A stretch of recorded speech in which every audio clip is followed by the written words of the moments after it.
She was just a 12-year-old trying to sell her paintings to afford chemo, ignored by most, until a billionaire stopped, took one look, and changed her life forever. The air was thick with summer heat, the kind that made everything feel slow and heavy. But for Riley Monroe, there was no time to rest. Her fingers, smudged with streaks of acrylic paint, moved swiftly over the small wooden table she had set up on 4th Street Market in Indianapolis.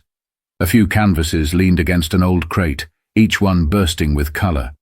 Abstract swirls, soft watercolors, bold portraits. She wasn't there for fun. This wasn't a hobby, it was survival. At just 12 years old, Riley had already spent more time in hospitals than most people did in a lifetime. The diagnosis had come fast, stage 3 lymphoma, leaving her parents scrambling to keep up with the mounting medical bills. Insurance only covered so much, and the chemo sessions were brutal. Some days just getting out of bed felt like running a marathon. But Riley wasn't the type to sit and watch her life slip away. She had always loved to paint. Before the illness, before the weight of it all, art had been her escape. Now, it was her only chance. She knew she couldn't fix everything, but she could try. So, with a few leftover supplies and a makeshift booth at the market, she put a price on her dreams, hoping that someone, anyone, would stop long enough to notice. People walked past, their gazes flickering over her paintings before moving on. Some smiled politely, others offered words of encouragement. "Your art is beautiful, sweetheart," but didn't stay long enough to buy. Riley pretended not to care, but with each passing hour, the weight on her chest grew heavier. Then, just as she was about to start packing up, a sleek black SUV rolled to a slow stop at the curb. The back door opened, and a man stepped out, tall, sharply dressed, his presence demanding attention without saying a word. Something about him made the usual hum of the market feel different. But Riley had no idea that this moment, this exact second, was about to change everything. Riley barely looked up at first. Over the past few hours she had trained herself not to expect much. The man could have been just another passerby, one of the many who paused, observed, and then moved on. But this time something was different. The way he stood, hands in his pockets, staring at the paintings as if he wasn't just looking at them. He was seeing them. Riley finally glanced up. He was black, mid-40s, with a neatly trimmed beard and a suit that looked expensive but effortless. A man who didn't need to say much to be noticed. She swallowed hard. Maybe, just maybe, this was the one. "Did you paint these?" His voice was deep, steady, but not intimidating. Riley nodded, suddenly feeling small behind her little table. "Yeah." He reached down, picked up a canvas, a soft, dreamy blend of pinks and purples, streaked with deep blues. She had painted it during one of her chemo sessions, right after the nausea had passed, but before the exhaustion set in. She hadn't given it a name, but to her, it felt like hope caught between two storms. The man studied it for a long moment. "How much?" Riley's throat tightened. This was it. This was her chance. She hesitated, not wanting to seem too eager. $30, she finally said. He didn't blink. Instead, he set the painting down and picked up another, then another. A woman walking by stopped to watch. Then a vendor from the fruit stand across the street turned his head. It was subtle at first, but in a place where most people were too busy to notice a sick kid selling art, the sudden attention felt unnatural. Riley clenched her hands under the table. Why was he taking so long? Was he about to say something disappointing? And then finally he looked at her. "I'll take them all." Riley blinked. "Wait, what?" "All of them," he repeated, his voice calm, like he hadn't just shocked the entire street market. The older woman selling scarves a few booths down gasped. A teenager in a hoodie stopped mid-step. Even the man running the coffee cart across the street turned his head. Riley's hands shook as she tried to process his words. This wasn't happening. This couldn't be real. But then he reached into his jacket, pulled out a leather wallet, and counted out 10 crisp $100 bills. He slid them across the table without hesitation. $1,000, he said simply. For everything. Riley's chest tightened. That was more than her parents had saved in months. more than she had ever held in her hands at one time. Her fingers hovered over the money, but she didn't take it. This had to be a mistake. "Sir," she said hesitantly, "I don't think—" "I know what I'm doing," he interrupted gently. "This isn't charity. Your art is worth it." But Riley couldn't shake the feeling that there was more to this than just a generous purchase. Riley's hands trembled as she stared at the crisp bills in front of her. The weight of it, the impossibility of it, made her dizzy. People were watching now, their conversations dropping to hushed murmurs. The market, once a chaotic symphony of voices and footsteps, had slowed to an almost eerie quiet. She swallowed. I don't even know your name." The man gave a small nod, tucking his wallet back into his jacket. "Zayden Brooks." The name didn't immediately ring a bell, but from the way whispers rippled through the crowd, someone clearly recognized him. A vendor near the pretzel cart muttered something under his breath. A young woman gasped. A teenage boy pulled out his phone, tapping furiously on the screen. Zayden Brooks. Why did that name sound familiar? Then, from somewhere in the crowd, a voice said it loud enough for everyone to hear. "Wait. That's the guy who owns Brookwell Industries." And just like that, the floodgates opened. "Bro, that's a billionaire. I read about him in Forbes. He grew up in foster care, right? Came from nothing." The energy in the market shifted. People weren't just watching anymore. They were invested. Riley's heart hammered in her chest. She had just sold her paintings to a billionaire, a man who had everything. Why would someone like him care about her art? She took a shaky breath. Why would you do this?" Zayden studied her for a moment, then glanced down at the painting still in his hand, the one with soft pinks and blues. He ran his fingers over the edge, his expression unreadable. Then, in a voice quiet enough that only she could hear, he said, "I know what it's like, to feel like the world has already counted you out." Riley froze. Before she could ask what he meant, he placed the painting gently back on the table and took a step back. "Pack them up for me," he asked. Riley scrambled to gather the canvases, her hands unsteady.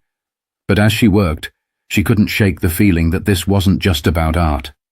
Something about Zayden Brooks told her that this was only the beginning. But she had no idea just how much her life was about to change. Riley stuffed the last canvas into a paper bag, her fingers still trembling as she handed it over. The weight of what had just happened pressed against her chest.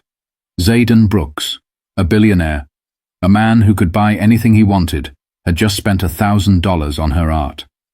Not because he felt sorry for her, because he saw something in it.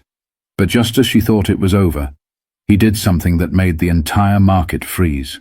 He turned to the crowd, lifting one of Riley's paintings in his hand. The pink and blue one, the one he had traced his fingers over moments ago. "This," he said, his voice calm but commanding, "is talent." Murmurs rippled through the onlookers. Some nodded, others whispered. Riley's stomach twisted. What was he doing? "This girl," Zayden continued, looking at her now, "has something special. And if you can't see it, you're not looking hard enough." The words hit like a shockwave. A woman in a flowy dress stepped forward. "Wait, do you have any more paintings?" Riley's mouth opened, but no words came. The woman turned to Zayden. "She's really that good?" He smirked. "She's better than good." The moment he said it, everything changed. A man in a business suit stepped up. "I'll take one." Then another voice. "Me too." And another. Within seconds, a line was forming. The same people who had walked past her all day, barely glancing at her work, were now pulling out their wallets. The fruit vendor who had been watching from across the street pushed his cart closer. "How much?" The woman with the scarf booth next to her nudged her gently. "Sweetheart, you're about to be sold out." Riley's breath caught. One by one, her paintings disappeared. $50, $100. Some buyers didn't even ask for a price. They just handed her cash and walked away with a canvas. It wasn't pity. It wasn't charity. They actually wanted her art. Within minutes, Riley had nothing left. Every single piece she had poured her heart into was gone. She stood there, dazed, gripping a wad of bills in her hands that she couldn't even process. And through it all, Zayden Brooks just stood back, watching. Riley turned to him, her voice barely above a whisper. "Why are you doing this?" He held her gaze for a long moment. Then, with a small smile, he said, "Because someone once did it for me." But Riley had no idea just how deep that story went. The market had never been this loud. People were still talking, still buzzing about what had just happened. Riley could barely breathe. Every single painting she had brought was gone. The stack of bills in her hands felt unreal, like she was holding someone else's life. She turned to Zayden, still trying to make sense of it all. "You said someone did this for you once?"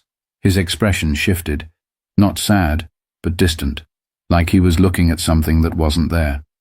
Then, before he could answer, a woman in a navy blazer appeared beside him. "Sir, we need to leave soon," she said, speaking just low enough that only he could hear. He ignored her. Instead, he reached into his pocket and pulled out a small black business card.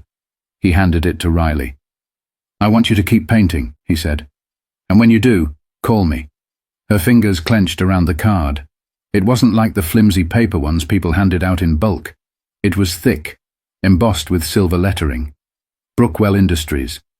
Zayden Brooks, CEO. Personal contact. Riley's heart pounded. This wasn't just some billionaire playing hero. He was serious. But before she could say anything, Zayden gave her a small nod and turned toward the black SUV. The woman in the blazer opened the door for him. Riley's throat tightened. He was leaving. For a second she panicked. She should say something. Ask him what he meant. Ask him why he cared. But all she could do was watch as the door closed and the SUV pulled away. The crowd was still there. People still whispered. Some looked at Riley differently now, not as a sick kid selling art, but as someone who had just caught the attention of a billionaire. She stared down at the card in her hands, her mind spinning. Was this really happening? And if it was, what happened next? She had no idea, but she was about to find out. That night, Riley sat on her bed, staring at the business card. It felt heavy between her fingers, like it carried more weight than it should. Her mother, Lisa Monroe, peeked into the room. "You okay, honey?" Riley nodded slowly. "Yeah." Lisa stepped inside, her face lined with exhaustion. The stress of hospital bills, treatment schedules, and long nights at Riley's bedside had worn her down. But tonight, she looked different, lighter. "I saw the money," she exhaled, her voice shaky. "Baby, how?" Riley took a deep breath. "A man bought all my paintings. And then, everyone else did too." Lisa's eyes widened. "Wait, what?" Riley hesitated, then handed her the business card. Lisa took it, reading the silver lettering before her breath hitched. "Zayden Brooks." She looked at Riley, her voice barely above a whisper. "You mean Zayden Brooks?" Riley shrugged. "I guess." Lisa sank onto the bed, pressing a hand over her mouth. "He's one of the richest men in the country, Riley. He owns—" She stopped, shaking her head. "What did he say to you?" Riley thought back to the moment at the market. The way he had studied her paintings, the way he had looked at her like he understood. "He told me to keep painting," she murmured. Lisa's eyes glistened. For the first time in a long time, she didn't look scared. But as Riley stared at the business card, something nagged at her. Zayden had said, "Someone once did this for me." What did he mean? She wanted to know. She needed to know. So before she could talk herself out of it, she grabbed her phone and dialed the number on the card. It rang twice. Then a deep voice answered. "I was wondering when you'd call." Riley's breath caught. I don't understand. Why me?" There was a pause. Then Zayden sighed. "Because, Riley, when I was your age, I was sitting in a foster home with no one who believed in me." She froze. "My first art teacher saw something in me," he continued. "She bought my first painting, told me I had talent, and convinced me not to give up." He exhaled. "That one moment changed my life." Riley gripped the phone tighter. "I know what it's like to feel like the world's already counted you out," Zayden said. "I won't let that happen to you." Tears pricked Riley's eyes. For so long she had felt like she was fighting this battle alone. But now, for the first time, she wasn't. And she had no idea just how much her life was about to change. Riley barely slept that night. Not because she was anxious, but because for the first time in months, she felt something she had almost forgotten. Hope. The next morning, she and her mother sat at the kitchen table, counting the money. Over $3,000, enough to cover a round of chemo, enough to buy more art supplies, more canvases, more chances. Lisa wiped her eyes. This isn't just luck, baby. This is something bigger. Riley ran her fingers over the business card again. Brookwell Industries.